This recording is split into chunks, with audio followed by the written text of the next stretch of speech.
మన ఎండిడిఎల్ ఎంత 93.5. ఇప్పుడు 73,600 క్యూసెక్కుల నీళ్లు పోతే నది యొక్క లెవెలు 96 మీటర్ల ఎత్తున ఉంటుంది. అంటే నీకు 2.5 మీటర్లు కావలసిన దానికంటే ఎక్కువ ఎత్తులో నది ప్రవహిస్తూ ఉంది. జస్ట్ మోటార్లు ఆన్ చేయడమే ఆలస్యం. Is it not criminal negligence? స్పష్టంగా నీళ్లు తీసుకునే అవకాశం ఉండి కూడా ఎందుకు నిర్లక్ష్యం చేస్తూ ఉన్నారు? రోజుకు 2 టీఎంసీల నీళ్లు తీసుకోవచ్చు. ఈవెన్ ఆ నదిలో 5,000 క్యూసెక్కులుంటే కూడా ఒక మోటార్ నడుస్తుంది.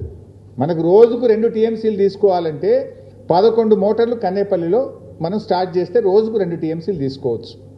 ఆన్ అండ్ యావరేజ్ ఒక్కొక్క మోటారు 2,100 క్యూసెక్కుల నీళ్లను ఒక్క మోటార్ ఎత్తిపోస్తుంది. అంటే మనము 5,000 క్యూసెక్కుల ప్రవాహం ఉంటే కూడా ఒక మోటార్ ఆన్ చేయొచ్చు. అంటే మేడిగడ్డ బ్యారేజ్తో సంబంధం లేకుండా మేడిగడ్డ బ్యారేజ్ అన్ని గేట్లు ఎత్తి ఉండంగా కూడా ఇప్పుడు రోజుకు